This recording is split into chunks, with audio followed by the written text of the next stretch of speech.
Students चलिए chapter number 2 start करते हैं। तो चैप्टर नंबर 2 आपको क्या है, pressure and it's measurement, Hindi में क्या कहेंगे सर, दाब तथा मापन। तो हाइड्रोलिक्स का जो सेकंड चैप्टर आपका प्रेशर एंड इट्स मेजरमेंट, दाब तथा मापन। देखिएगा इसमें आप दो पार्ट पढ़ने वाले हैं, पहला आपका दाब, दूसरा आपका इसका मापन है। पहला प्रेशर, दूसरा इस प्रेशर को मेजर करने के लिए इंस्ट्रूमेंट्स, यानी प्रेशर का मेजरमेंट पढ़ेंगे और प्रेशर पढ़ेंगे, यानी दो टॉपिक आप इसमें कवर कर रहे होंगे। तो ठीक है, देखते हैं चैप्टर नंबर 2 में कौन कौन से टॉपिक है हमारे पास। तो टोटल हमने इसमें 5 कंटेंट लिखे हुए हैं, देखते हैं। ठीक है, पहला जो इसमें टॉपिक है वो है प्रेशर, यानी प्रेशर यानी दाब क्या होता है। तो प्रेशर दाब वही है जो आप पहले से पढ़ते हुए आ रहे हैं, उसी को हम यहां पर एक्सप्लेन करने वाले।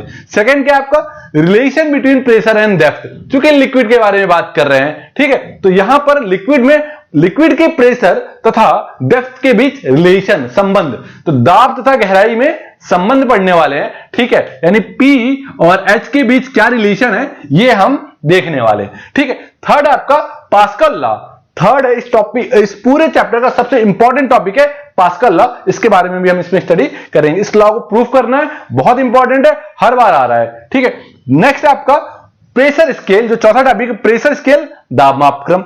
पांचवा टॉपिक आपका प्रेशर मेजरिंग डिवाइसेस, कौन कौन सी ऐसी युक्तियां हैं, ऐसी डिवाइसेस हैं, इंस्ट्रूमेंट्स हैं जिनसे हम प्रेशर को मेजर करते हैं। तो देखिएगा चैप्टर नंबर 1, 2 और 3 ये आता है आपका फर्स्ट टॉपिक में, यानी प्रेशर में। जो दूसरा टॉपिक है आपका मेजरमेंट, इसमें क्या आ रहा है आपका 4th एंड 5th। तो 4th और 5th किसमें आ रहा है, पूरा मेजरमेंट में, और 1st, 2nd, 3rd किसमें आ रहा है, पूरा का पूरा प्रेशर में। तो आपको इस पूरे चैप्टर में दो टॉपिक पढ़ना है, पहला प्रेशर, दूसरा आपका इट्स मेजरमेंट। क्लियर हो गया? ठीक है, अब इन पांचों में देख लेते हैं सबसे ज्यादा इंपॉर्टेंट कौन सा आपके लिए, जो अक्सर एग्जाम से आता है। ये देखिएगा, जो सबसे ज्यादा इंपॉर्टेंट है वो है आपका पास्कल लॉ। एक क्वेश्चन ये आता ही आता है, आप देखेंगे प्रीवियस ईयर में, तो अगर पिछले साल नहीं है तो उसके पिछले साल जरूर आया हुआ है। 5 नंबर का क्वेश्चन है, पास्कल लॉ को प्रूफ करना आता है। ठीक है, उसके बाद जो अगला क्वेश्चन बनना होता है वो आपको यहां से बनना होता है, प्रेशर मेजरिंग डिवाइसेस। ठीक है, प्रेशर मेजरिंग डिवाइसेस कई सारी हैं, इसमें से एक आ ही रहा है हर साल। ठीक है, तो दो क्वेश्चन इससे मोस्ट इंपॉर्टेंट है। जो तीसरा क्वेश्चन बन रहा है इसमें, जो तीसरा क्वेश्चन बन रहा है वो यहां से प्रेशर स्केल। ठीक है, प्रेशर स्केल में आपका 3 प्रेशर है, वैक्यूम प्रेशर, एब्सोल्यूट प्रेशर वगैरह वगैरह, अभी बात करेंगे इसमें। तो ये आपका तीसरा इंपॉर्टेंट क्वेश्चन यहां से बन सकता है। वैसे मोस्ट इंपॉर्टेंट इन दोनों टॉपिक से बन रहा है, उसके बाद आपका एक क्वेश्चन प्रेशर स्केल से बन रहा है और एक बन रहा है आपका relation between pressure and depth. तो ये देखिए, इन दोनों से कभी कभी क्वेश्चंस आते हैं, इन दोनों से बहुत ज्यादा क्वेश्चंस आ रहे हैं पास्कल लॉ और प्रेशर मेजरिंग डिवाइसेस से। इससे क्वेश्चन आना ही आना। तो कुल मिलाकर के इस चैप्टर से आपके 10 नंबर के क्वेश्चंस बनते हैं, जो हर बार आ रहे हैं। मिनिमम तो एक क्वेश्चन आना ही आना, वो तो तय है। ठीक है, इस चैप्टर में आपको 2 से 3 क्वेश्चन बहुत इंपॉर्टेंट है, उसके बारे में हम इसे बात करेंगे। ठीक है, तो जो पहला टॉपिक आपका प्रेशर, उसके बारे में देख लेते हैं। तो इधर देखते हैं प्रेशर। ठीक है, तो इसका डेफिनेशन एक बार हिंदी और इंग्लिश में देख लेते हैं। प्रेशर को आप हिंदी में क्या कहते हैं, दाब कहते हैं, ये सभी जानते हैं। ठीक है, वही जो आप पहले से पढ़ते आ रहे हैं। ठीक है, तो प्रेशर डेफिनेशन देखिएगा, द फोर्स ऑफ लिक्विड। ठीक है, the force of liquid applied, यानी लिक्विड के द्वारा जो फोर्स लिक्विड के द्वारा जो फोर्स है वो क्या किया जा रहा है, अप्लाई किया जा रहा है। किस पे अप्लाई किया जा रहा है, यूनिट सरफेस एरिया, एक पर्टिकुलर एरिया पर लिक्विड के द्वारा लगाया गया फोर्स ही क्या कहला रहा है, आपका प्रेशर कहला रहा है। क्लियर? हिंदी में देखते हैं, द्रव द्वारा, किसके द्वारा, द्रव के द्वारा किसी सतह के इकाई क्षेत्रफल पर लगने वाले बल को क्या कहते हैं, दाब कहते हैं, या फिर दाब तीव्रता भी कहते हैं, यानी प्रेशर कहते हैं, या फिर प्रेशर इंटेंसिटी भी कहीं कहीं कह देते हैं। तो चलिए नीचे देख लेते हैं इसका फॉर्मूला क्या है। तो देखिएगा, प्रेशर को हम P से डिनोट कर रहे हैं, तो यहां स्मॉल p है equal to capital P upon A। अब देखिएगा, आप यहां पर थोड़ा सा देखेंगे कि स्मॉल p और कैपिटल P, स्मॉल p को बोलते हैं प्रेशर या फिर प्रेशर इंटेंसिटी। जैसे देखिएगा, प्रेशर या फिर प्रेशर इंटेंसिटी, दाब या फिर दाब तीव्रता। ठीक है, कैपिटल P को क्या बोलते हैं, टोटल प्रेशर। टोटल प्रेशर हमेशा फोर्स के बराबर होता है, याद रखिएगा। टोटल प्रेशर किसके बराबर होता है, हमेशा फोर्स के बराबर होता है। टोटल प्रेशर को आप हिंदी में बोलते हैं संपूर्ण दाब, यानी किसी एक सतह पर लगाया गया पूरा दाब जो है वो आपका टोटल प्रेशर कहलाएगा। इसको फोर्स भी कहते हैं। ठीक है, एक क्या है आपका यूनिट एरिया। ठीक है, इकाई क्षेत्रफल, जिस क्षेत्रफल पर वो दाब लगाया जा रहा है। ठीक है, तो देखिएगा आपका small p equal to capital P upon A। तो कैपिटल P किसके बराबर है, टोटल फोर्स के बराबर है। तो फोर्स की यूनिट क्या होती है, न्यूटन, और एरिया क्या होता है, मीटर स्क्वायर। तो यूनिट क्या निकल के आएगी, न्यूटन पर मीटर स्क्वायर। किसका, प्रेशर का। अच्छा, आप कुछ बातें इसमें नहीं सीख लेते हैं। न्यूटन पर मीटर स्क्वायर आप इसे पढ़ते हुए आ रहे हो पहले से। इसको हम पास्कल भी कहते हैं। क्या कहते हैं इसको, पास्कल। ठीक है, इसको कहीं कहीं पर पास्कल भी कहते हैं और इसको PA से डिनोट करते हैं। ठीक है, तो आप पास्कल बोल दीजिए या फिर न्यूटन पर मीटर स्क्वायर बोल दीजिए, ये इसकी यूनिट होती है प्रेशर की, ये प्रेशर की यूनिट होती है। ठीक है स्टूडेंट्स, तो इसके बाद हम जो है आपका प्रेशर के टॉपिक के बाद हम अगला जो टॉपिक पढ़ने जा रहे हैं वो relation between pressure and depth, यानी अगला जो हमारा सेकंड टॉपिक है वो है प्रेशर और डेप्थ के बीच रिलेशन। ठीक है स्टूडेंट्स,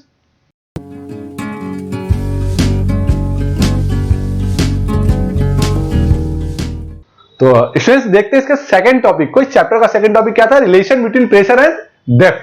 प्रेशर और डेप्थ के बीच रिलेशन आपको निकालना है इस सेकंड टॉपिक में, यानी दाब तथा गहराई में संबंध। दाब और गहराई में क्या निकालना है आपको? संबंध निकालना है, रिलेशन निकालना है, प्रेशर और किसके बीच में? डेप्थ के बीच में, यानी गहराई के बीच में। ठीक है, तो एक काम करते हैं, एक टैंक लेते हैं हम। ठीक है, टैंक कैसा है? सिलेंड्रिकल शेप का, उसमें कुछ लिक्विड भरा हुआ है, तो एक हाइट तक लिक्विड होगी उसमें। क्लियर है? अब चूंकि टैंक है सिलेंड्रिकल शेप का, तो बॉटम कैसा है उसका? सर्कुलर होगा। क्लियर है यहां तक? चलिए ठीक है, देखते हैं। तो हम पहले देखते हैं क्या weight of liquid in cylinder. ठीक है, तो लिक्विड का वेट जो है वो सिलेंडर के अंदर कितना होगा? तो W equal to rho g A h, ये एक फॉर्मूला निकल करके आता है वेट का। ठीक है, जिनको यहां तक ठीक समझ में आ रहा है ठीक है, जिनको नहीं समझ में आ रहा है मैं लास्ट में इसको एक्सप्लेन कर दूंगा आया कहां से ये। ठीक है, तो वैसे होता है W equal to rho g A h. ठीक है, क्या ये वेट है किसका? लिक्विड का, यानी बेलन में भरे द्रव का भार कितना है? रो जी ए एच। अब देखते हैं इसमें रो क्या है आपका, वही जो आप फर्स्ट चैप्टर से पढ़ते हुए आ रहे हो। रो क्या आपका? डेंसिटी, घनत्व। रो क्या आपका? घनत्व। किसका घनत्व है? लिक्विड का। जो लिक्विड आप टैंक के अंदर लेंगे उसका घनत्व। अब चूंकि आपको ध्यान होगा कि पानी का घनत्व कितना होता है? 1000 kg पर मीटर क्यूब, ये आपको याद होगा। ठीक है, दूसरा क्या है? रो तो ठीक है, जी क्या हो गया आपका? वही ग्रेविटी 9.81 जिसकी वैल्यू होती है 9.81 मीटर पर सेकंड स्क्वायर, जी ग्रेविटी हो गई। ए क्या आपका? A area of cross section of cylinder. Cylinder का जो ये क्रॉस सेक्शन है, ये जो क्रॉस सेक्शन है इसका एरिया। ठीक है, तो वही है बेलन के अनुप्रस्थ काट का क्षेत्रफल, यानी ये जो बॉटम है, जो बिल्कुल निचला हिस्सा, जो पेंदी जिसको आप कहते हैं, तो टैंक का जो पेंदी है उसका एरिया क्या होगा? वो यही है, कैपिटल ए। ठीक है, क्योंकि सर्कुलर है तो क्या हो सकता है आपका? पाई आर स्क्वायर। क्लियर है? ठीक है, एच क्या आपका इसमें? Height of liquid column. जो लिक्विड की हाइट है बॉटम से, कहां से? हमेशा याद रखिएगा, यहां से यहां तक की हाइट लेते हैं, तो हाइट हमेशा शुरू यहां से करते हैं, 0 से करते हैं और गहराई तक जाते हैं। तो याद रखिएगा, कभी भी जब हम हाइट कंसीडर करेंगे तो कहां से शुरू करेंगे? बिल्कुल ऊपरी सतह से। इसको कई बार बोलते हैं फ्री सरफेस। क्या बोलते हैं इसको?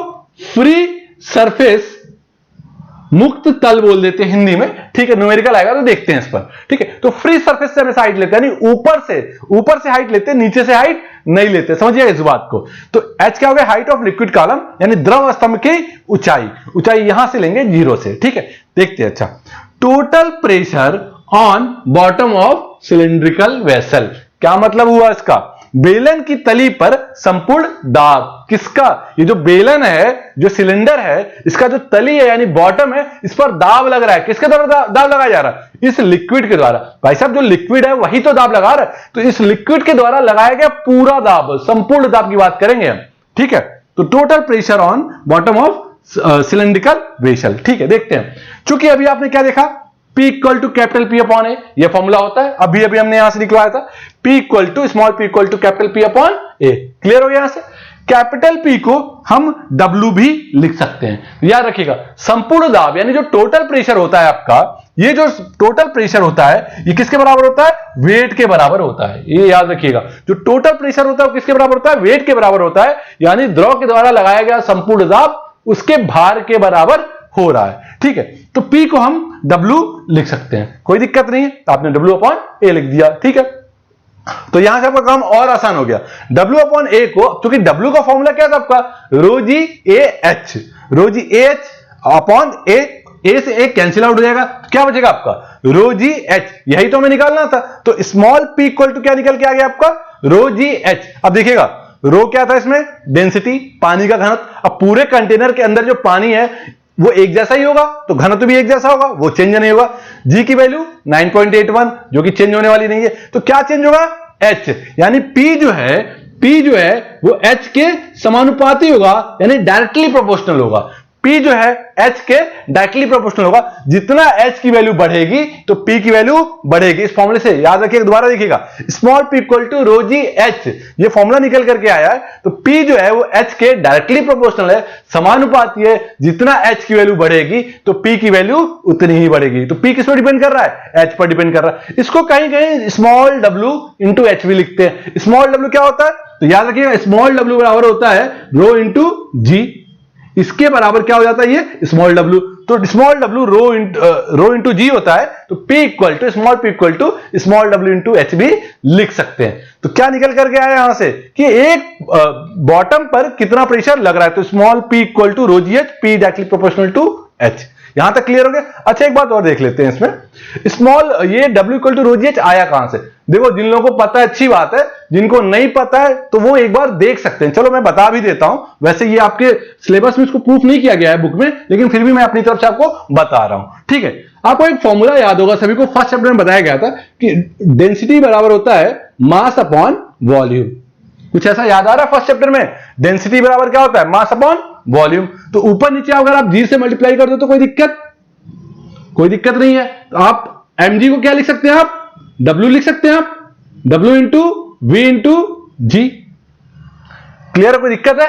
अब देखिएगा, अब चूंकि w बराबर क्या हो जाएगा? रो वी जी। अगर यहां से देखेंगे तो w बराबर हो जाएगा रो वी जी, और v क्या आता है? वॉल्यूम। तो वॉल्यूम को हम एरिया इंटू हाइट भी लिख सकते हैं, या एरिया इंटू लेंथ भी लिख सकते हैं। तो ये यहीं से आ रहा है आपका रो ए एच जी। ठीक है, ये आपके कहीं पूछा नहीं जाएगा, वो तो मैंने सिर्फ उन बच्चों के लिए बताया है जो ये सोचना चाह रहे हैं कि capital W equal to rho g h आया कहां से। ठीक है, तो स्टूडेंट यहां तक आपका ये सेकंड टॉपिक क्लियर हो जाता है। फाइनल जो प्रूफ होकर के आया small p equal to rho g h, इसमें छोटे छोटे न्यूमेरिकल आपको मिलेंगे और उससे आपका कॉन्सेप्ट क्लियर हो जाएगा।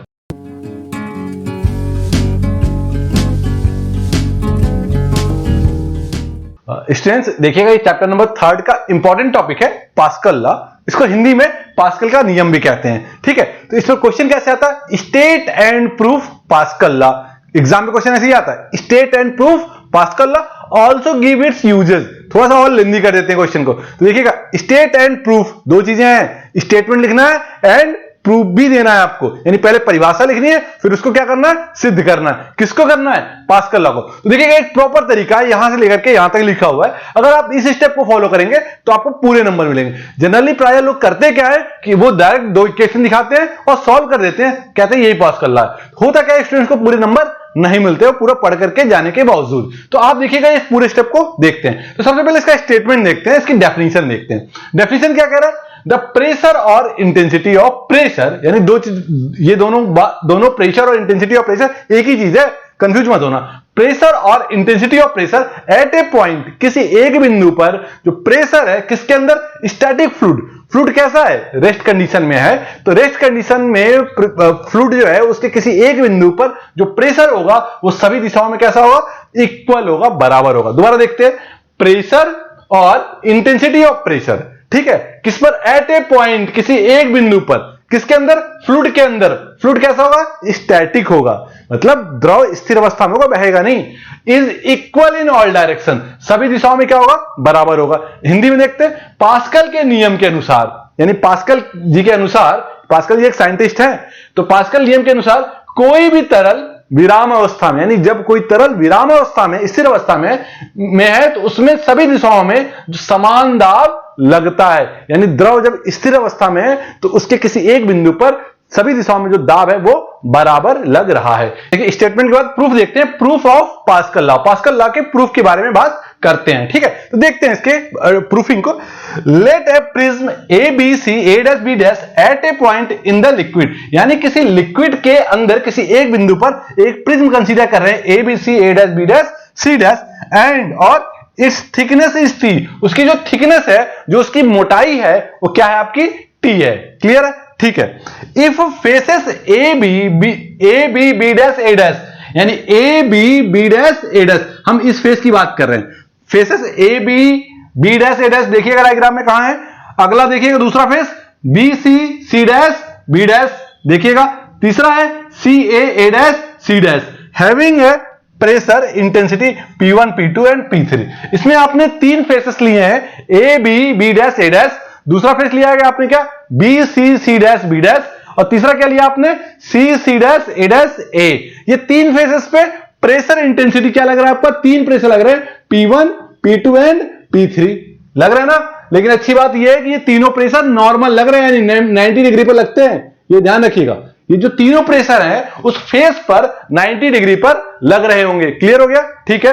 जैसे कि आप मान लो ये डस्टर है आपका, तो डस्टर पर एक पॉइंट पर प्रेशर लग रहा है, ठीक है, और प्रेशर कैसा है वो 90 डिग्री पर लग रहा है। ऐसे ही बॉटम पर है, बॉटम पर प्रेशर P1 लग रहा है, वो 90 डिग्री पर लग रहा है, P2 पे लग रहा है, वो 90 डिग्री पर लग रहा है। क्लियर हो गया यहां तक, ठीक है। अब हिंदी में देख लेते हैं। एक छोटा सा समपार्श्व prism A B C A dash B dash है, मानिए, ठीक है, मान ले रहे हैं हम, ठीक है, जिसकी मोटाई T है, ये भी मान लिया हमने, ठीक है, तथा फलकों के जो फलक है यानी जो उसके साइड है A B B dash A dash, B C C dash B dash तथा C A dash C dash पर दाब तीव्रताएं जो लग रही हैं वो P1, P2 और P3 लग रही है। अभी दिखाया हमने कि P1, P2 और P3 जो लग रहा है वो 90 डिग्री पर लग रहा है। तो देखिए हिंदी में लिखा हुआ है ये फलकों के लंब रूप पर ही कार्य करेंगे, यानी ये फलकों के कैसे काम कर रहे हैं, लंबवत में, यानी परपेंडिकुलर वर्क कर रहे हैं। ठीक है, यहां तक आपका ये क्लियर हो गया। देखते हैं, बहुत आसान है,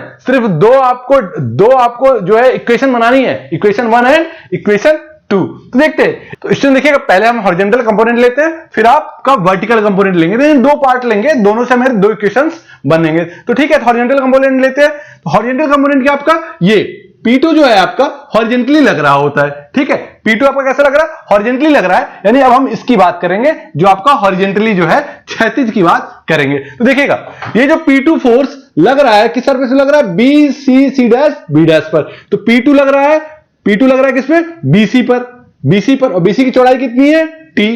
क्लियर हुआ, ठीक है। अब आ रहा है, अच्छा ये बताओ, आपका फोर्स जो इधर को लग रहा है तो इसको कोई फोर्स बैलेंस तो करेगा। ठीक है, तो बैलेंस कौन करेगा, ये P3 वाला कंपोनेंट। तो P3 के दो कंपोनेंट निकलेंगे, एक इधर को जाएगा, एक इधर को जाएगा। तो इधर ये थीटा है तो ये भी थीटा होगा। क्लियर है ना, थोड़ा सा मैकेनिक्स ध्यान रखिएगा। ये P3 का कंपोनेंट है तो इसको दो पार्ट में डिवाइड करेंगे, ये आपका हो जाएगा P3 साइन थीटा, ये वाला पार्ट हो जाएगा P3 साइन थीटा, और इधर वाला हो जाएगा आपका P3 कॉस थीटा। क्लियर हुआ, ठीक है। P2 को कौन बैलेंस कर रहा है, P3 साइन थीटा। समझिएगा इसको, आप लोग इसको ध्यान समझिएगा। P2 into BC into T को बैलेंस कर रहा है P3 साइन थीटा, किस पर लग रहा है, AC सरफेस पे लग रहा है। थिकनेस कितनी AC की, T है।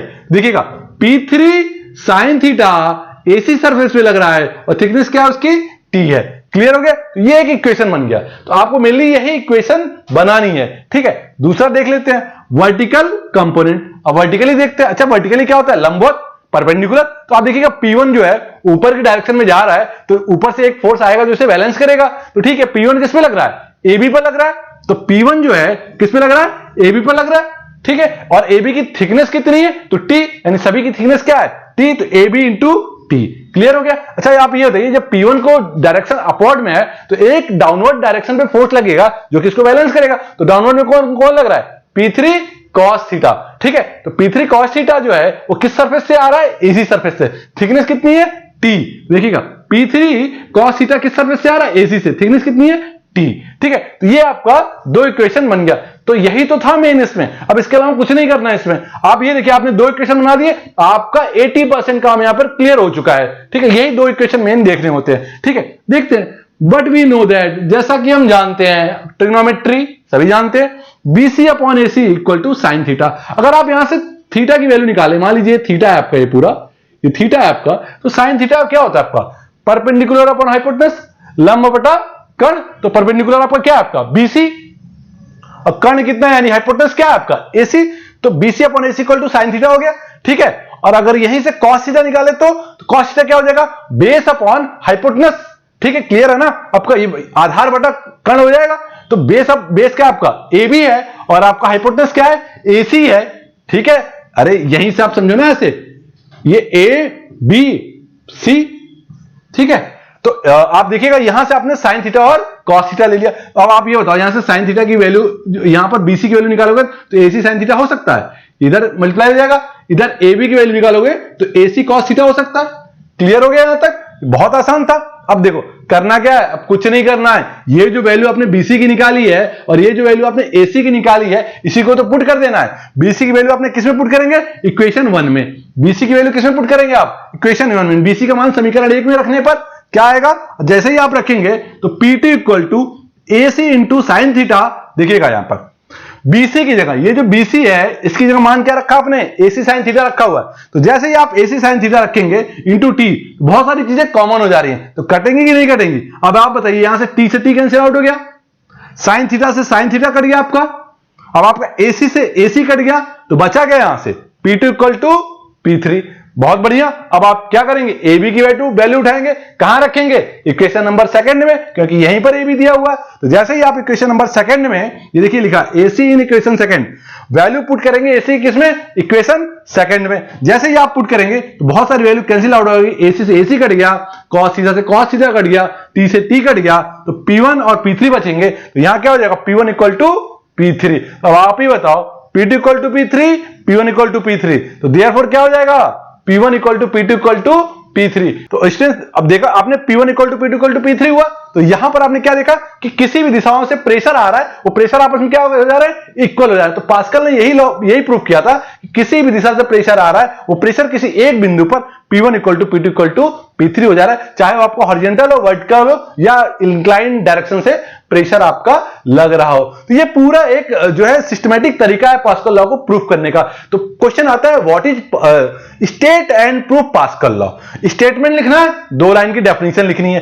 प्रूफ करना है तो प्रूफिंग यहां से शुरू होती है, ये डायग्राम बनेगा आपका, ये 2 इक्वेशन होंगे, दोनों इक्वेशन में आपने BC और AB की वैल्यू पुट करनी है। फाइनल आपको P2 इक्वल टू P3 और P1 इक्वल टू P3 आएगा और P1 equal to P2 equal to P3 आ जाएगा। तो ये पूरा एक सिस्टमैटिक तरीका है आपको 5 में 5 नंबर दिलाने का पास्कल लॉ में। ठीक है, तो इस चैप्टर का सबसे इंपॉर्टेंट टॉपिक आपका यही है।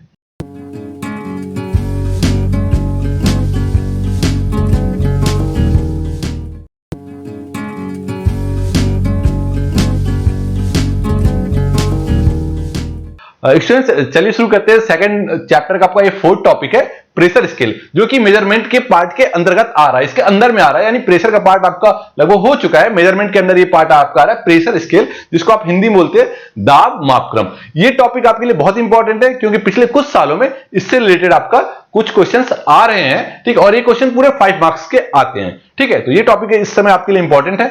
चलिए देखते हैं, इसमें जो पहला टॉपिक आपका आ रहा है प्रेशर स्केल के अंतर्गत, वो आ रहा है पहला एब्सोल्यूट प्रेशर, जिसको आप बोलते हैं निरपेक्ष दाब। हिंदी में निरपेक्ष दाब बोलते हैं, इंग्लिश में एब्सोल्यूट प्रेशर बोलते हैं। तो इसका डेफिनेशन एक बार इंग्लिश में और एक बार हिंदी में बारी बारी से हम देख रहे होते हैं। ठीक है स्टूडेंट्स, देखते हैं। चलिए, when a pressure is measure above absolute zero pressure, जब आप किसी प्रेशर को मेजर करते हैं, मापते हैं, एबव ऊपर, किसके ऊपर? एब्सोल्यूट जीरो प्रेशर के ऊपर जब आप किसी प्रेशर को माप रहे होते हैं, और assuming as a reference to absolute vacuum pressure, और आप वैक्यूम प्रेशर को आप क्या कर रहे हैं? रेफरेंस मेजर कर रहे हैं। ठीक है, तो चलिए देखते हैं डायग्राम के अकॉर्डिंग, थोड़ा सा और क्लियर कर लेते हैं आपको। ये देखिएगा एब्सोल्यूट जीरो प्रेशर, ठीक है, यानी कि अच्छा ये बताइए, कोई भी प्रेशर मेजर किया जाएगा तो उसका एक जीरो पॉइंट तो होगा जहां से उसकी शुरुआत होगी, तो इसी जीरो पॉइंट को, इसी एब्सोल्यूट जीरो प्रेशर को से ऊपर जितना भी प्रेशर आप मेजर कर रहे हैं, देखिएगा जितना भी प्रेशर आप मेजर कर रहे हैं उसी को तो बोल रहे हैं आप एब्सोल्यूट प्रेशर, निरपेक्ष दाब।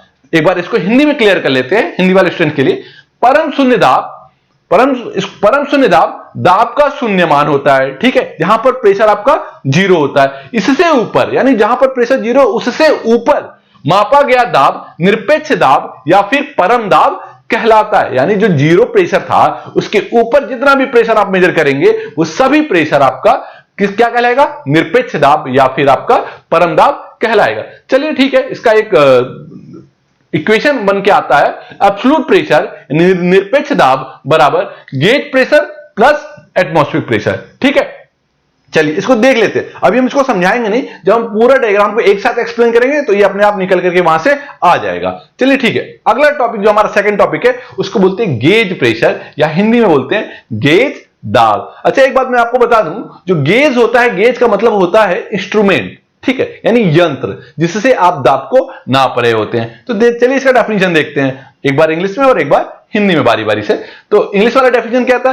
Gauge pressure is defined as the pressure which is measured with the help of pressure measuring instrument. साफ साफ लिखा हुआ है, वो प्रेशर ये देखिएगा, प्रेशर विच इज मेजर्ड, जिसको हम मापते हैं, मेजर करते हैं with the help of pressure measuring instrument, यानी जो प्रेशर नापने वाले यंत्र होते हैं उनसे जो भी प्रेशर हम मेजर कर रहे हैं, यानी जो भी प्रेशर वो नाप करके हमें बता रहे हैं, उसे ही आप बोलेंगे गेज प्रेशर। लेकिन इसमें एक अच्छी बात यह है कि समझिएगा, अगला पॉइंट है the atmospheric pressure on the scale is mark as zero, यानी जो भी इंस्ट्रूमेंट आप यूज कर रहे हैं उसका जो जीरो माना जाता है वो वायुमंडलीय दाब यानी एटमॉस्फेरिक प्रेशर पर जीरो माना जाता है। ठीक है, इसका एक बार हिंदी में डेफिनेशन देखते हैं ताकि आपको कॉन्सेप्ट और क्लियर हो जाए।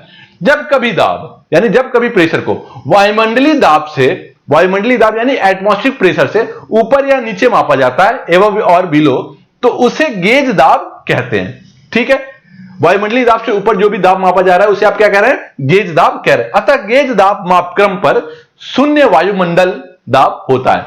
ठीक है, इसका मतलब है कि गेज का जो जीरो होता है वो जीरो कहां पर सेट करते हैं? एटमॉस्फेरिक प्रेशर पर। दोबारा समझिएगा, गेज का जो जीरो होगा वो मेजर करेंगे एटमॉस्फेरिक प्रेशर पर। आप ऐसे समझिए, आपके आसपास हवाएं हैं जो आप पर दबाव लगा रही हैं, तो जो भी दाब आप मेजर करेंगे उन हवाओं के दाब से ऊपर मेजर करेंगे, क्योंकि वो पहले से तो उनके पास कुछ तो प्रेशर होगा, एयर का कुछ तो प्रेशर होगा। उसके ऊपर जो भी प्रेशर आप मेजर करेंगे, एयर के प्रेशर के ऊपर जो भी प्रेशर आप मेजर करेंगे वो सभी आपका गेज प्रेशर कहलाएगा, यानी गेज दाब कहलाएगा। यानी वायुमंडलीय दाब के ऊपर जो भी दाब आप नाप रहे होंगे वो आपका गेज दाब कहलाएगा, यानी एटमॉस्फेरिक प्रेशर के ऊपर जो भी प्रेशर आप मेजर कर रहे होंगे वो आपका गेज प्रेशर कहलाएगा। अगला इसका जो थर्ड पार्ट आता है वो आता है वैक्यूम प्रेशर। ठीक है, तो ये तीनों चीजें एक साथ पूछी जाती है तब आपका 5 मार्क्स क्लियर होगा, यानी एब्सोल्यूट प्रेशर, गेज प्रेशर और वैक्यूम प्रेशर। वैक्यूम प्रेशर को बोलते हैं निर्वात दाब। आप इसको समझ लीजिए कि ये एटमॉस्फेरिक प्रेशर से नीचे होता है। चलो ठीक है, इन तीनों को एक साथ रिलेट करते हैं डायग्राम के अकॉर्डिंग में। ठीक है स्टूडेंट्स, इन तीनों को एक साथ रिलेट करते हैं डायग्राम के अकॉर्डिंग में, क्योंकि जब भी 5 मार्क्स का पूछा जाता है तो ये रिलेशन वाला जो डायग्राम है ये आपको बनाना पड़ेगा। तो चलिए इससे समझ लेते हैं और आपको आसान हो जाएगा समझने में। चलिए ठीक है, एक आपने जीरो लाइन माना है, यानी कोई भी प्रेशर होगा उसका सबसे मिनिमम यानी जीरो होगा, वहीं से तो शुरू होगा। तो जीरो को आपने माना एब्सोल्यूट जीरो प्रेशर। ठीक है, इसके ऊपर जो भी प्रेशर आपने मेजर किया है यहां से यहां तक, उसको आप बोल रहे हैं एब्सोल्यूट प्रेशर। क्लियर है? तो एब्सोल्यूट प्रेशर में अच्छा एक ध्यान देखिएगा, एक डॉटेड लाइन है, डैश डैश लाइन है जो कि 100 पर आ रहा है। ये आप इसको समझिएगा, ये क्या है? ये जो 100 के आसपास आ रहा है इसको बोल रहे हैं एटीएम प्रेशर। मैंने शॉर्ट नेम में लिखा हुआ है, एटीएम को बोलते हैं एटमॉस्फेरिक प्रेशर, हिंदी में बोलते हैं वायुमंडलीय दाब। ठीक है, यानी हवा के द्वारा लगाया गया दाब। ठीक है, इसकी वैल्यू होती है, इसकी वैल्यू हमने लिखी नहीं है, इसकी वैल्यू होती है 101.3 kPa।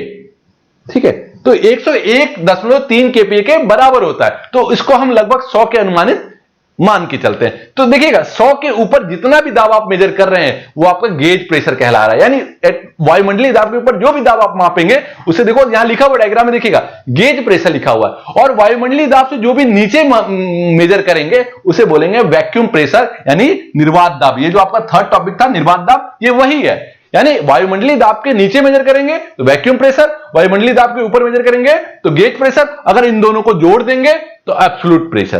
क्लियर हो गया यहां पर? अच्छा, कभी कभी वैक्यूम प्रेशर को बोलते हैं निगेटिव गेज प्रेशर। क्या बोलते हैं? निगेटिव गेज प्रेशर, यानी ये प्रेशर गेज प्रेशर के जीरो से नीचे आएगा।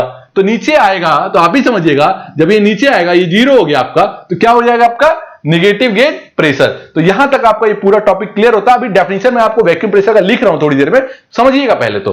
ठीक है, ये पूरा आपका 5 मार्क्स का जब भी पूछा जाएगा तो आपको absolute pressure, gauge pressure, vacuum pressure तीनों का डेफिनेशन देना होगा, और साथ ही साथ आपको ये डायग्राम बनाना होगा, तब जाके आपको इस पूरा जो है पूरे के पूरे क्वेश्चन पे पूरे मार्क्स मिलने के चांसेस होते हैं। ठीक है स्टूडेंट, तो चलिए अब देखते हैं इसका आपका वैक्यूम प्रेशर का डेफिनेशन।